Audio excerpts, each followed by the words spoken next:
नमस्कार, आप देख रहे हैं अपना बिहार। मैं हूं आपके साथ विभा उपाध्याय। 19 दिसंबर को इंडिया अलायंस की बैठक हुई, लेकिन न तो 2024 में मोदी के सामने विपक्ष का चेहरा तय हो पाया और ना ही गठबंधन के संयोजक के नाम पर ही मोहर लग पाई।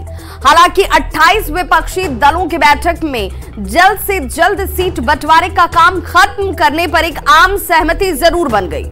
टीएमसी जैसे दलों ने 31 दिसंबर तक सीट बंटवारा कर लेने की मांग कर दी है। हालांकि बैठक में तय हुआ कि 15 जनवरी तक ज्यादातर राज्यों में सीट बांट ली जाएगी, लेकिन इन सीटें बंटवारे में कई पेच हैं। ज्यादातर राज्यों में वहां की क्षेत्रीय पार्टियां और कांग्रेस के बीच बात होनी है और इसके लिए कांग्रेस ने 5 वरिष्ठ नेताओं की कमेटी जरूर बना ली है। हालांकि ये कवायद आसान नहीं रहने वाली है। खास तौर पर कम से कम आधा दर्जन राज्य ऐसे हैं जहां पर सीट बंटवारे का पेच बेहद जटिल है। बात बिहार की अगर कर लें तो कांग्रेस आरजेडी और जेडीयू के साथ वाम दलों के साथ गठबंधन में है और यहां की 40 सीटों को लेकर जेडीयू और आरजेडी के बीच सीटों के चयन को लेकर तस्वीर साफ नहीं है और ये माना भी जा रहा है कि दोनों बड़े दल 16-16 सीटों पर लड़ सकते हैं। वहीं सीपीआई, एमएल और सीपीआई ने ज्यादा सीटों का दबाव बनाया तो कांग्रेस को 5 सीटों से ही संतोष करना पड़ सकता है। और ऐसे में बड़ा सवाल ये कि इंडिया अलायंस में बिहार में सीटों पर कैसे बनेगी बात।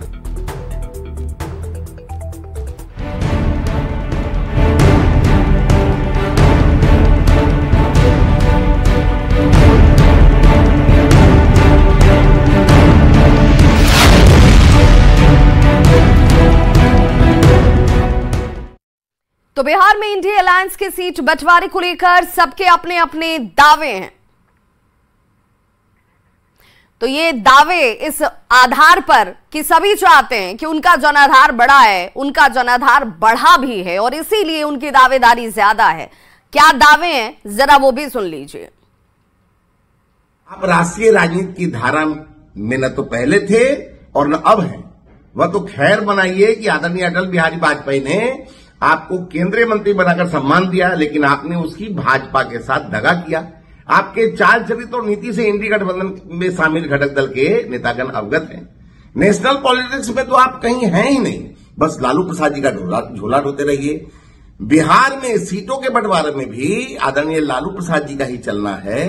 एनडीए ने आपको 17 सीटें दी थी। लालू प्रसाद जी के रहमो करम पर हैं आपको 10 सीट से ज्यादा लालू प्रसाद जी नहीं देने वाले। भाजपा के लोगों ने हमेशा इस बात को कहा कि विपक्ष के सभी नेता एक प्लेटफॉर्म पर बैठ ही नहीं सकते, लेकिन नीतीश कुमार जी के प्रयासों का नतीजा रहा कि पटना, बिहार से बैठकों का दौर शुरू हुआ और इंडिया अलायंस के रूप में देश में आज विपक्षी पार्टियों का गठबंधन है। बहुत सारी बैठकें हो चुकी हैं। हाँ, यह जरूर है कि 5 राज्यों में चुनाव थे तो बैठकों का दौर कम हो रहा था, लेकिन हम लोग पूरी तरीके से आशान्वित हैं कि आने वाले समय में समन्वय के साथ विभिन्न प्रदेशों में न सिर्फ सीटों का बंटवारा होगा बल्कि स्ट्रेटेजी तय होगी। और एक बात तय है कि आने वाले लोकसभा के चुनाव में भाजपा के लोग सत्ता से बेदखल होंगे। इंडिया अलायंस पार्टनर बिहार में तो अभी सीट शेयरिंग के मुद्दे पे बात भी शुरू नहीं की है, मीटिंग भी शुरू नहीं की है। वो किस मुंह से इस तरह की बातें करते हैं? बिल्कुल अनाप शनाप बातें हैं, जिसके घर खुद शीशे के होते दूसरे पे पत्थर नहीं फेंका करते। और हमारे इंडिया अलायंस के पार्टनर ने तो सीट शेयरिंग पे बैठकर डिस्कशन भी किया और बहुत जल्द इसका रिजल्ट भी सामने आएगा और बहुत सहमति से, सबकी सहमति से सीट का बंटवारा शांतिपूर्ण और अच्छे तरीके से निपटा दिया जाएगा। माननीय मुख्यमंत्री नीतीश कुमार जी, माननीय उप मुख्यमंत्री श्री तेजस्वी प्रसाद यादव जी और राजद के राष्ट्रीय अध्यक्ष श्री लालू प्रसाद जी मिल करके सभी दलों के साथ सहमति बना करके आप स्पष्ट रूप से देखेंगे कि बिहार में जो इंडिया गठबंधन का स्वरूप सामने आएगा, वो स्वरूप कहीं ना कहीं देश को भी और देश की राजनीति को भी एक दिशा देने का काम करेगा। हम 1 to 1 की सीट शेयरिंग के साथ आगे बढ़ेंगे और स्पष्ट रूप से बिहार से जो भाजपा को 9 अगस्त 2022 को सत्ता से बेदखल किया गया है, आने वाले समय में बिहार के संदेश को कहीं ना कहीं देश स्तर पर स्वीकारता मिलेगी। तो वहीं जेडीयू के राष्ट्रीय अध्यक्ष ललन सिंह ने कहा है कि जल्द ही सीट शेयरिंग पर बात बन जाएगी। 15 से 20 दिन में सभी राज्यों में सीटों का बंटवारा हो जाएगा। सुनिए क्या कुछ कहा है ललन सिंह ने। सीट बंटवारे पर चर्चा हुई है और वो हुआ है कि जल्दी से जल्दी मैक्सिमम 15 से 20 दिनों में सभी राज्यों में सीटों का बंटवारा हो जाए। कैंपेनिंग को लेकर भी कोई बातचीत हुई, कहा जा रहा है अलग अलग जगहों पर ज्वाइंट रैली होगी, आम सभा होगी और उसमें सभी पार्टी के गठबंधन के जो INDIA गठबंधन के सभी नेता उसमें जाएंगे। तो सवाल उठाने वाले कई सवाल उठा रहे हैं कि भाई आखिर ये इंडिया अलायंस में सीटों का बंटवारा कैसे होगा, क्योंकि इसमें कई पेज हैं और वो पेज क्या है वो भी जानना जरूरी है। तो इंडी गठबंधन की बात करें तो सीट शेयरिंग का ये पेज किस तरीके का है ये हम आपको बताते चलें। बिहार में 6 दलों का गठबंधन है। ये सभी 6 दल राष्ट्रीय स्तर पर बने हुए हैं। अब आप समझिए कि इंडी गठबंधन का जब ये सभी हिस्सा हैं, आज की तारीख में जेडीयू के 16 सांसद हैं। बिहार से अगर बात की जाए तो कांग्रेस का 1 और आरजेडी का कोई भी सांसद नहीं है।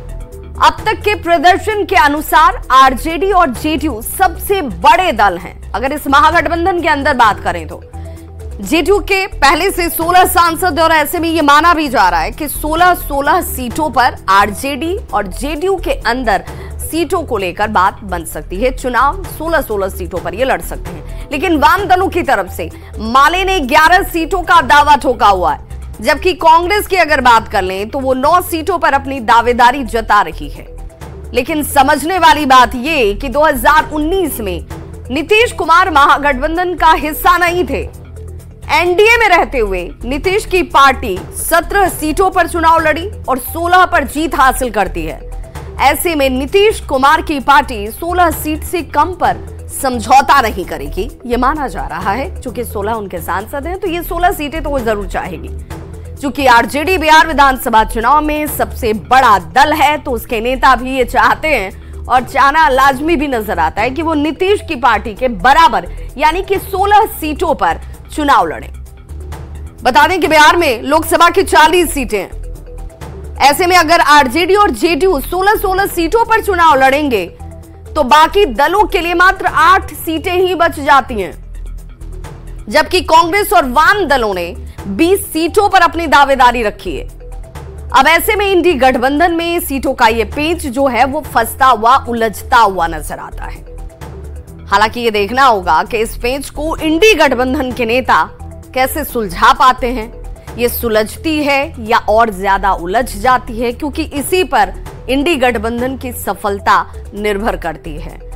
तो बीजेपी सांसद सुशील कुमार मोदी ने नीतीश कुमार पर अब तक का सबसे बड़ा हमला किया है। उन्होंने कहा है कि नीतीश कुमार के लिए सारे द्वार बंद हो गए हैं। उन्हें किसी पद के लिए लालू ने नाम प्रस्तावित नहीं किया और इसके बाद नीतीश कुमार ने जेडीयू के राष्ट्रीय परिषद की बैठक बुलाकर एक बड़े बदलाव का संकेत देने की तैयारी शुरू कर दी है।